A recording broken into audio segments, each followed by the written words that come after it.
G'day, Mal. How are you, mate? Look at you. Look at you. There you go. Hey? Oh, dear. Hey? Smile like a Cheshire cat. Laughing like a hyena. Hey? I tell you, listeners, what happens is we've set up the Jitsi so I can see Mal in his room in Brisbane and he can see me. And I literally just poured straight in at you, didn't I? Oh, God, it was scary. It was very scary, folks. All these listeners, very scary. Right? All I could see is teeth and a big white open mouth. That's all I saw. Oh, dear. All right. Let's be fair, Dinkum. If you want to ask Mal a question, his full review of State of Origin number 3, full review of the State of Origin series, 1300 01 1170, the text line 0457 736 736. Mal, you played in, coached in some of the greatest games in Origin history. We had an absolute ripper last night. What was your take on the 80 minutes? No, I agree. And it's a mellowed Mal today. So New South Wales thoroughly deserved it. I mean, it was like war, wasn't it? Yeah. It was like on the battlefield, and both teams didn't want to back down, and it took 65 minutes in the game for New South Wales to get on top by just a bit of individual brilliance, by Jerome Luai, and then obviously Mitchell Moses, So it was extraordinary game, very courageous, very tough. Both teams left it all on the field, which was great. Yeah. A couple of late changes from Billy Slater. Were you surprised by that? To be honest, I wasn't really surprised at a couple of the late changes. I thought that Lindsay Collins being off the field was an interesting one. Mal, how did you read that? Well, I think Billy's tactics was obviously, play your smaller men early, So, obviously New South Wales had the height and weight advantage. So just trying to generate quick play the ball. I think, try to win ruck speed with their smaller blokes, hitting the ground, trying to get them quicker play the ball initially. And then obviously bring Lindsay on, to keep that momentum going. It didn't quite work. I thought, obviously, New South Wales, they held unbelievable territorial advantage for all the game. And I think that's one of the assets they had through the whole series, I reckon, was their territorial advantage, how much time they spent in the opposition's half, and certainly inside their 20 metres. I think that was one of the defining things, and Queensland just kept on finding ways to repel them, really. But more to do with their ruck speed, and, I can't disagree with the way, Billy went about it. But at the end of the day, New South Wales, counteracted it and, played extremely well. The Mitchell Moses kicking game was instrumental as well, wasn't it? Like there were times when New South Wales were held to within 30 metres of their try line, and then a deep Moses kick means they're making a tackle 15 metres out, which is so huge in that game. Yeah, it was just, wasn't the length of his kick, it was the height of his kick as well. Yeah. So that allowed his kick team to get down there and to put pressure on their back five. And, the team played its part also as well, because New South Wales completed really well, and Queensland did really well as well. Second half was extraordinary amount of completions. They did both sides, but it was just around completing well, getting to the kick. His kicking game was tremendous again, but the chase team was really good. So that tells you a lot about the footy team, doesn't it? We have a bit of a saying in our sport. The kick is great, but it's only as good as your chase. Yeah. And I thought, New South Wales, both sides' chase team was excellent, but it was extraordinary the way they controlled field position. Kalen Ponga played 29 minutes. We talked about it last week. Were you a little surprised at how late Billy left it to bring Kalen on? No, not given the circumstances of the game, Jimmy. I thought, ironically, I was talking to a mate of mine I was sitting beside of the game, and he asked me the exact question. I said, it's probably about now that they should probably bring him on. It's just that they didn't have that momentum, Queensland, and for Kalen to come on without momentum through the middle, probably wouldn't work. So they probably proved that way. If Queensland had momentum, it's a masterstroke, but it just sort of backfired because it didn't backfire, but it didn't prove to be an advantage because New South Wales is so good defensively.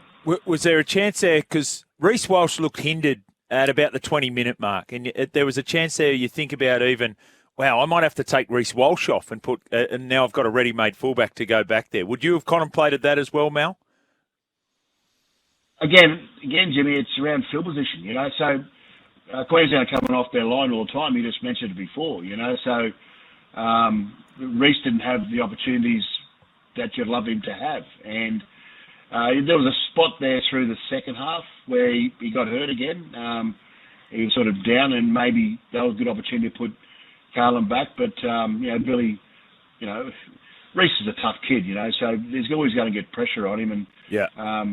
But again, you could pick little things out of the game, mate, but New South Wales, right across the field, their 17 players were great. And defensively, again, they were just too strong. There felt like a time in that second half, in fact, before the New South Wales side had scored a try, that it would have been very Queensland to break down New South Wales, and it would have been very New South Wales to break down, which we've seen so many times in deciders at Suncorp. Why do you think it was this time that they weren't able to, Mal? Well, I guess the preparation was excellent. I feel that obviously, Madge Maguire, he had his philosophies on how to play Origin. Had his philosophies around how you pick the footy team. He had tremendous staff members around him as well. Yeah. And a committed footy team. So you couldn't pick a weak spot really in both sides, but certainly the New South Wales side, I thought it was well balanced. I thought they made some really good decisions about putting Mitch Barnett on the bench. I just felt that all the decisions they made seemed to work. Yeah, that was Barnett's a fascinating one, isn't it? Like that's a most unusual first game at Origin level. You're on after 2 minutes, and then you're off for the sin bin for something you didn't do. You're playing left edge, right edge, middle, doing it all. So I want to ask you about that. No, he's a great player. Yeah. I want to ask you about Angus Crichton, mate, and I know you know him very well and have coached him with great effect. He was near enough the player of the match in that World Cup final back in 2022, and then he had his concerns off the field that we've heard so much about, especially of late. If you shut your eyes, and I said to you before this State of Origin series, there's a back rower that's going to play in all 3 games. He's going to get the Wally Lewis medal, and he's going to sign a 2-year deal with the Roosters for $825,000. Who is it, David Fifita or Angus Crichton? 95% of people say David Fifita. Yeah, it's an extraordinary story, and for the challenges he's had, particularly in recent times, it's just been a tremendous achievement. So I heard him speak on through the media. It was last week or the week before, around where he just put his head down and knuckled down and just trained as hard as he possibly can to get the best out of himself, and his best years are in front of him. He's still going through those challenges, but he's taken it, with great character, great aplomb, extraordinary effort. Been playing well all year and deserves the Wally Lewis. There's no doubt about that. He's probably come back a better player, to be honest with you. I had a lot to do with him, obviously, in the World Cup in 22, but I think this is the best rugby league he's ever played. Yeah, I think that absolutely is fair comment. Dylan Edwards was a judge player of the match. Who else did you have alongside him as the best on the night? I thought Jerome Luai was really good. I thought he troubled every time he touched the footy. Even though Mitch Moses was the major kicker, I thought his kicking game, when he did it, was very astute. Yeah. Defended really well and made the difference at the end. So I thought Jerome was really good. Angus was good again. Payne House was. Everyone was really good. And I felt that Tommy Dearden and Pat Carrigan were really good for Queensland. I thought Tommy probably played his best game for Queensland in the maroon jersey under so much pressure. For the little man, playing in that environment, I thought he was excellent. But Dylan was exceptional. Something like 19 runs, 260 odd metres. 9 tackle busts. Yeah. No errors, no missed tackles. And every time that a Queensland player put a kick in, he's catching the bloody thing on the full. Yeah. So positionally he was exceptional. And then when you look at defence lines, as you know, and particularly in the modern era, the fullbacks have an enormous impact on your defensive qualities and where your numbers are, all that sort of thing. So there wasn't a weakness in the defensive line, New South Wales, and Dylan has got to take a lot of credit for that as well. Yeah, I was obviously there at the game, and at the 62-minute mark when Val Holmes took that penalty to make it 4-2, Dylan was down getting some attention on his knee. It's subsequently come to light that he will probably miss a month with the Penrith Panthers with a PCL injury. So he's played at least the last 18 minutes at a high level with an injury that's going to keep him out for a month. Yeah, now we've seen that a number of times over Yes. grand finals where he's been injured and he just kept on playing. Obviously he's a tough man, tough in character, and if you want a person to represent your state, he's excelled in this series. So he missed out in the first game obviously, but game 2 and 3 were extraordinarily good. I know you don't have to make these selections. And no, I'm going to stay away from that. But have a think about this for next year. And I know we're a long way away from next year, but how does Nathan Cleary fit into that team with the way Mitchell Moses has played? And here's another one. How does Cameron Murray come into that team on the back of the way Tommy Dearden played last night? Yeah, it's an interesting question, and sometimes it's delivered through pure luck, with someone injured and can't play, or obviously you got to make some tough decisions, and that's part of being a coach and coaching probably the two best footy teams nearly globally, so rugby league teams globally, New South Wales and Queensland. So it's going to be interesting. Nathan Cleary, he's the best number 7 in the game, and he has had that opportunity. He would have been there this year if he was available. You make some judges based on the past, but how well he comes back from injury, and Cameron Munster the same. So we're not quite sure what's going to happen with Daly Cherry Evans and Benny Hunt in particular. So he mightn't have to make way. Tommy could be the 7 for Queensland going forward as well. So, and then Mitchell I think could play 6. Yep. But then you got Jerome as well. Yeah. So there's a bit of competition there. Jerome's playing 7 for the Tigers next year as well. So, who is your number 6 for New South Wales if all 3 players are playing 7 for the clubs? Yeah. Well, that's so one of those 7's going to have to play 6. Yeah. And I think Mitchell can play 6, and I think Nathan can play 7. Yeah. It's a good problem to have for Michael Maguire. It's a great problem there. Next year. Absolutely. Yeah. What about DCE? Who does the kicking? Yeah. Well, that's right. Yeah, that's right. Yeah, both are great kickers too. So anyway, it'll be interesting. But Nathan likes playing on the right, but that right foot kick of Mitch Moses just gets him away from the marker, gets him away from the person coming, and allows him to swing around on it, like you say, and get that incredible height down into that corner. So can he do that on the left-hand side? Probably not. Probably not. So, obviously Jerome's the ideal 6, playing with Mitchell and either or, and with Nathan as well, because he's a left foot kicker as well, so he loves that left side. So left foot step. So why change a winning footy team though too? Yeah, Jimmy as well.